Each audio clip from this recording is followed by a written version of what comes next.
Good morning everybody.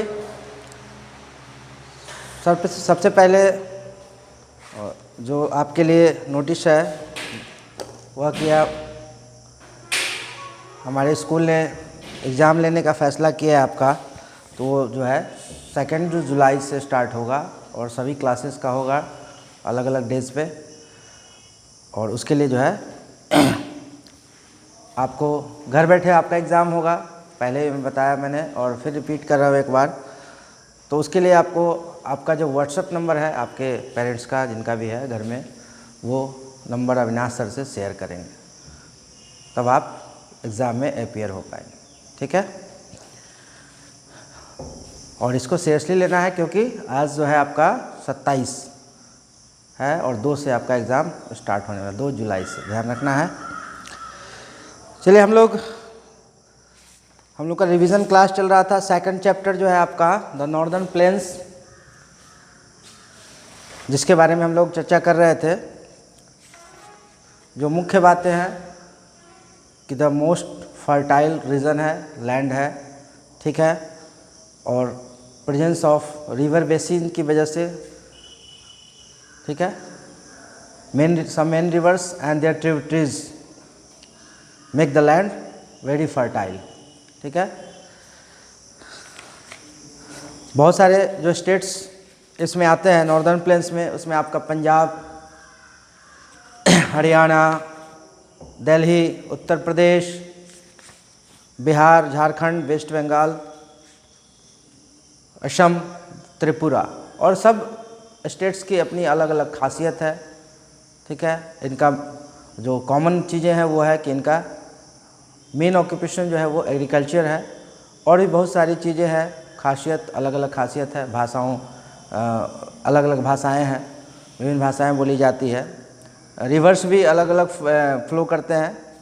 ठीक है, और जो आपका है मिनरल्स के की बात करें तो मिनरल्स के मामले में ही कई स्टेट जो हैं, जिसमें आपका धनबाद, जो कि झारखंड में है, धनबाद डिस्ट्रिक्ट झारखंड का हिस्सा है, और कोल डिपॉजिट्स के लिए फेमस है। और भी बहुत सारी चीज़ें हैं जो मैंने आपको जब क्लास कराया था इस चैप्टर का, तो आपको बता दिया गया था। ठीक है, जैसे शांति निकेतन जो है विश्व भारती यूनिवर्सिटी के लिए फेमस है, वेस्ट बंगाल का शांति निकेतन। ठीक है, गुरुग्राम जो है ऑटोमोबाइल इंडस्ट्रीज़ के लिए फेमस है ऑल ओवर इंडिया में। तो ये सारी जो है मेन जो बातें हैं, ख़ास बातें नॉर्दर्न प्लेन्स के बारे में, वो आपको बता दी गई। ठीक है, तो इस चैप्टर को आपने पढ़ा होगा, अगर अच्छे से पढ़ा होगा तो आप जो है आसानी से आप जो क्वेश्चंस आएंगे अगर, तो उनका जवाब दे सकते हैं। इसके लिए आपको चैप्टर्स को जो है रीड करना पड़ेगा सीरियसली।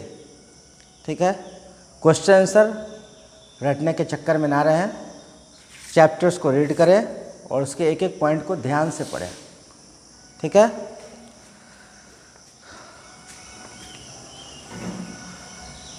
हम लोग अब स्टार्ट करने जा रहे हैं थर्ड चैप्टर, है ना, द ग्रेट इंडियन डेजर्ट।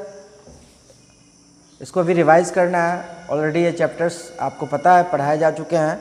जो मेन इम्पोर्टेंट जो फैक्ट्स हैं उसके बारे में चर्चा होगी। ठीक है, थर्ड चैप्टर हमारा the great Indian desert, physical division है। ये भी कंटिन्यू जो है आपका चैप्टर 1 से लेकर फिजिकल डिवीज़न ऑफ इंडिया अलग अलग चैप्टर्स में दिया हुआ है, जिसको हम लोग स्टडी कर रहे हैं। ठीक है, द ग्रेट इंडियन डेजर्ट, जैसा कि आपको बताया गया, डेजर्ट क्या होता है? बैरन लैंड होता है। देयर इज नो और स्कार्स एबिलिटी ऑफ वाटर, पानी की कमी, है ना। लैंड बैरन होता है, वेजिटेशन जो है वो ना के बराबर होता है। ठीक है, तो उसको डेजर्ट कहा जाता है। ठीक है, और ये बैरन क्यों होता है?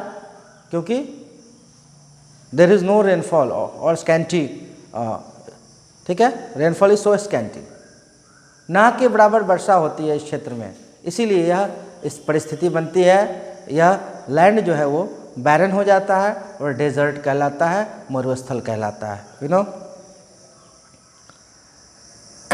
क्लाइमेट की बात करें, क्लाइमेट की, ये तो क्लाइमेट की अगर हम बात करें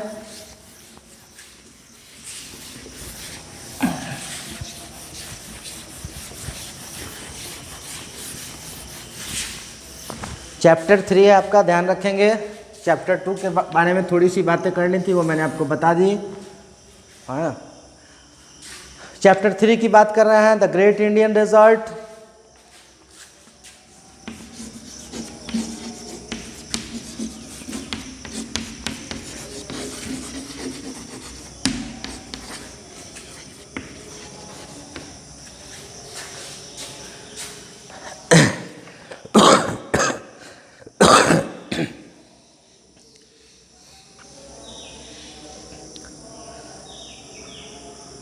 क्लाइमेट की बात कर रहे थे हम। Climate, the desert region faces extreme type of climate. Extreme type, दिन का जो समय होता है, due to the presence of sand dunes, the climate of the day is very hot. Sand dunes की वजह से, रेत की वजह से जो है दिन का जो तापमान होता है बहुत ज़्यादा होता है। इसका मतलब इट मीन्स कि दिन में अत्यधिक गर्मी पड़ती है, ठीक है। And hot and dry winds blow through this region. Hot and dry winds blow through this region, यानी कि डेजर्ट रीजन में जो है गर्म और सूखी हवा, शुष्क हवा जिसको कहते हैं, चलती है, ठीक है। और कभी कभी रेत की आंधी आती है, डस्ट स्टॉर्म जिसको कहते हैं, बहुत तेज़ आंधी आती है और उसमें चारों तरफ रेत ही रेत उड़ते हुए दिखाई पड़ते हैं, है ना। काफ़ी तेज़ गति से आती है, ठीक है, काफ़ी तेज़ गति से ये रेत की आंधी आती है, जिसको डस्ट स्टॉर्म के नाम से हम जानते हैं, ठीक है। दिन की बात मैंने की कि दिन जो है काफ़ी गर्म होता है सैंड ड्यून्स की वजह से, ठीक है। Sand dunes are small hills of sand found in desert. Sand dunes क्या है? Small hills of sand found in desert में जो स्मॉल हिल्स ऑफ सैंड पाए जाते हैं उसको सैंड ड्यून्स कहा जाता है, ठीक है। विंटर डेज जो होता है प्लेजेंट होता है, ठीक है। Winter days are pleasant but winter nights are very cold.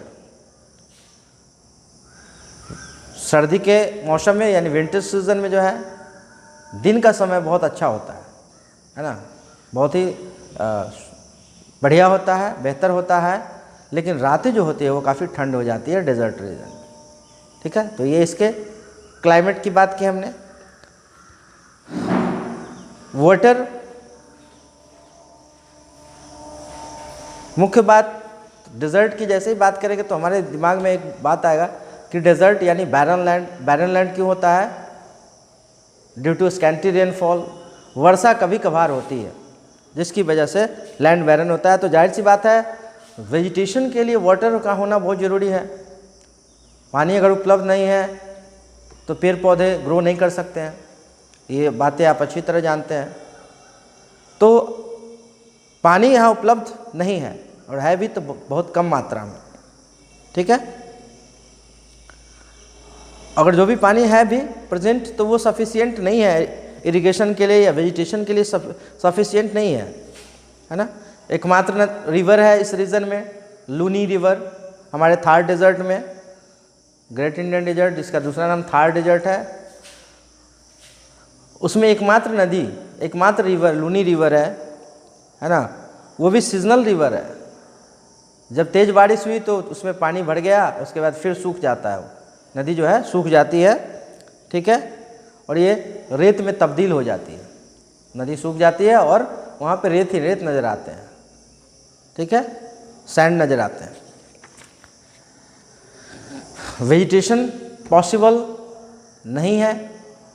और कुछ एक एरिया है, कुछ क्षेत्र है इस डेजर्ट में जहाँ पे वेजिटेशन है, वो भी ओएसिस की वजह से। ओएसिस जो ग्राउंड वाटर है उस जब सरफेस पे आ जाता है ना, और वह एरिया जो है उस एरिया में आपको पेड़ पौधे दिखाई पड़ते हैं, ठीक है।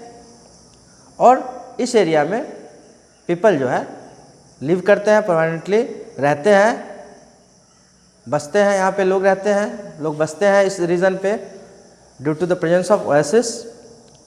और कुछ क्रॉप्स जो है, कुछ फसलें जो हैं वो भी यहाँ पे उपजाए जाते हैं, जिनमें आपका मेज, ग्राम, ज्वार, बाजरा, व्हीट इत्यादि कुछ फसलें इस oasis region near the oasis यहाँ पे संभव है। ठीक है, ग्राउंड वाटर जो है सरफेस पे आ जाता है और उसके इस्तेमाल से, उसके उपयोग से लोग थोड़ी बहुत खेती कर लेते हैं। ठीक है, पानी की कमी को दूर करने के लिए गवर्नमेंट के द्वारा जो है कैनल बनाया गया। इंदिरा गांधी कैनल जिसका नाम है, उसको राजस्थान कैनल भी कहते हैं। इसमें सतलुज रिवर के वाटर को डाइवर्ट करके इसमें स्टोर किया जाता है। ठीक है, और यह पानी जो है लोगों के पीने के लिए और सिंचाई के लिए उपलब्ध कराया जाता है। याद रखेंगे, सतलुज रिवर के पानी को डाइवर्ट करके, यानी उसके रास्ते को मोड़ के इस कैनल के थ्रू जमा किया जाता है और इसका इस्तेमाल राजस्थान जो थार डेजर्ट के जो लोग हैं उनके पीने और सिंचाई के लिए इस पानी का इस्तेमाल किया जाता है। ठीक है,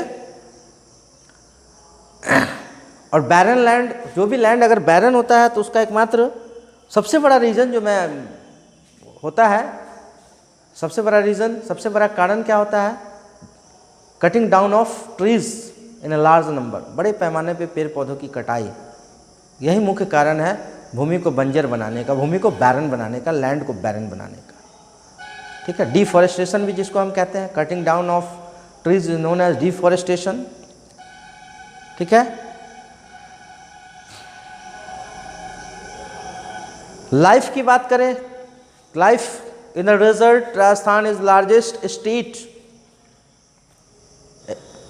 Rajasthan is the largest state.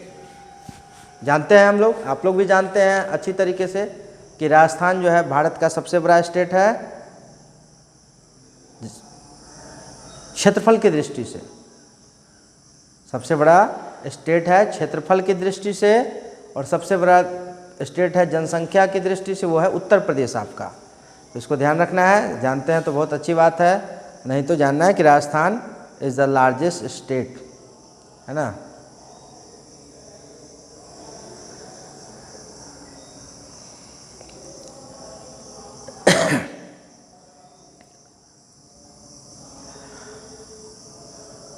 Jaipur is the capital of this state, है ना। The western part of Rajasthan is a desert with little vegetation or water.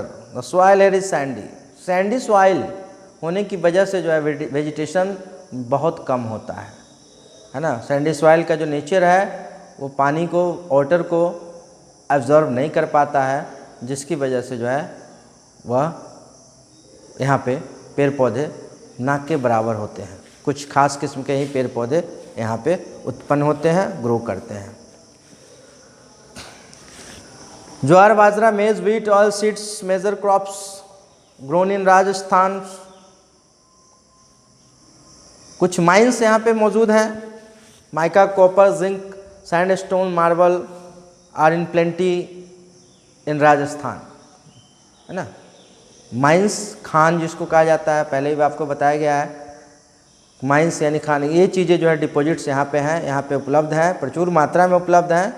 Cotton और woollen, textile, cement, sugar, copper, smelting are the main industries of Rajasthan. Animal rearing is another occupation of people beside agriculture के अलावा जो है animal rearing भी यहाँ का मुख्य जो है पेशा है। They rear the sheep, goat, camel and cattle, और camel is the most important animal for the people of Rajasthan. Okay, dressings भी इनका अलग अलग है, जैसा मैंने चर्चा किया था पिछले क्लास, जब क्लास कराया जा रहा था, चैप्टर को जब कराया गया था, तो ड्रेसिंग है, अलग तरह के ड्रेस पहनते हैं, है ना। पगड़ी जरूर होती है इनके सर पे, है ना। Special colourful turban, people wear special colourful turban on their head to cover their head, Hindi Rajasthani भाषा मुख्य रूप से बोली जाती है। कुछ इम्पोर्टेंट जो प्लेसेस हैं, Udaipur, Jodhpur, Jaisalmer, Bikaner. Bikaner is famous for papad, है ना। अजमेर फेमस है, काफ़ी famous. The Urs of Ajmer is very famous. Mount Abu is a famous hill station. Dilwara temple near mount Abu are famous for the beautiful stone carving. Pushkar fair, Pushkar is a famous pilgrimage centre. Pushkar क्या है? एक famous pilgrimage तीर्थयात्रियों का प्रमुख स्थल है यहाँ का, है ना। और उदयपुर जो है फेमस है for many lakes presence here.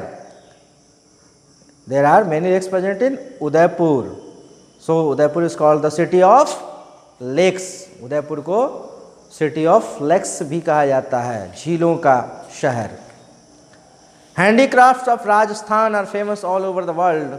Marble work, woollen, carpet, jewellery and embroidery are also famous.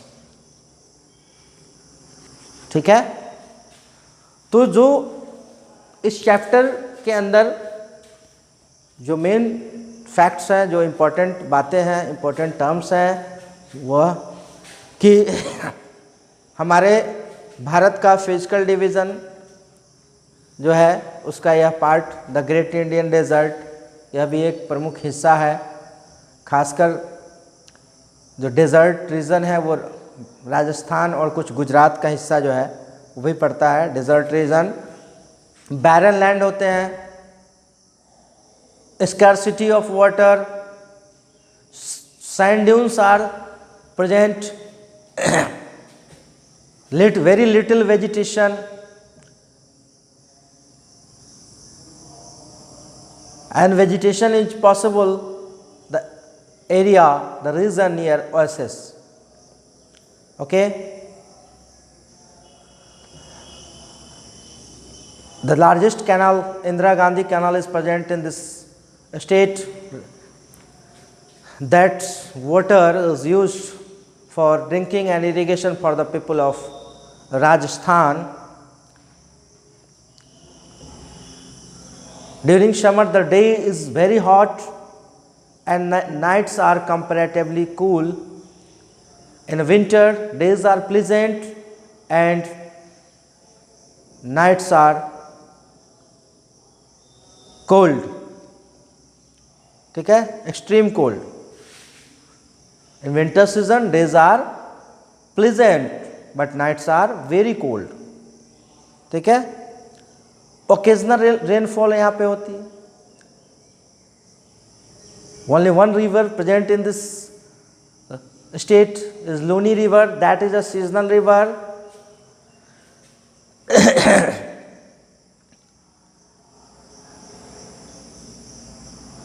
That is a seasonal river and many a times it disappear into sand. जैसा कि मैंने आपको बताया सीजनल रिवर है, तेज़ बारिश हुई, अगर कभी कभी तेज़ बारिश भी हो जाती है, अगर हुई तेज़ बारिश तो यह नदी जो है भर जाती है, पानी भर जाता है इसमें। और फिर जो है जैसे ही तेज़ धूप होना शुरू हुआ, टेम्परेचर बढ़ना शुरू हुआ, धीरे धीरे करके यह नदी जो है सूख जाती है और सैंड ड्यून्स में तब्दील हो जाती है, रेत में तब्दील हो जाती है ना। सैंड में तब्दील हो जाती है, नदी के जगह पे आपको रेत नज़र आएंगे जब यह नदी सूख जाती है। ठीक है, यहाँ के लोग जो है इंदिरा गांधी कैनल जो है उसके पानी का इस्तेमाल करते हैं पीने के लिए और खेतों में सिंचाई के लिए। कुछ फसल यहाँ पे जो है होते हैं। और ठीक है, due to the presence of Indira Gandhi canal, jowar, bajra, maize, wheat, oil seeds are the major crops grown by the people of Rajasthan, है ना। There are many mines present in this state, mica, copper, zinc, sandstone, marble, etc. Cotton and woolen. Some industries are also present in this state, such as textiles, cement, sugar, etc. Animal rearing is another occupation besides agriculture. खेती के अलावा जो है सो जानवरों को पालना भी मुख्य पेशे के रूप में है, पेशा के रूप में है। खासकर जो है यहाँ के लोग शिप, गोट, कैमल को पालते हैं। फेमस प्लेसेस मैंने अभी आपको बता दिया, उदयपुर, जोधपुर, जैसलमेर, बीकानेर, अजमेर आदि जो है फेमस प्लेसेस हैं यहाँ के, अलग अलग चीज़ों के लिए फेमस भी है। Mount Abu hill station, Dilwara temple, Pushkar is famous for pilgrimage centre. ठीक है, तो ये हमारा था द ग्रेट इंडियन डेजर्ट, जिसके बारे में हम लोगों ने एक बार फिर से इसकी मुख्य बातों के बारे में जानकारी ली। जो मेन इम्पोर्टेंट जो चीज़ें थी उसको हमने शॉर्ट में समझा। क्या है द ग्रेट इंडियन डेजर्ट? तो it is physical division of India, the part of it physical division of India. Okay, चलिए तो हम लोग आज अपने क्लास को यहीं पे समाप्त करते हैं। स्टूडेंट्स, हम लोगों ने 1 to 6 चैप्टर पढ़ा है और इन्हीं 6 चैप्टर तक का मुझे रिवीजन करवाना है बिफोर योर एग्ज़ाम। जैसा कि सूचना दे दी गई है मेरे द्वारा और भी टीचर्स के द्वारा दी गई होगी, है ना। आपका एग्ज़ाम जो है 2 जुलाई से स्टार्ट होने वाला है ना। तो उससे पहले मुझे आपको ये 6 चैप्टर जो है 6 चैप्टर्स को रिवाइज कराने हैं, जिसमें मैंने 3 चैप्टर्स को करवा दिया। बाकी के 3 चैप्टर्स भी जो है आपके एग्ज़ाम से पहले करवा दिया जाएगा। तो आज के लिए thank you so much and have a nice day.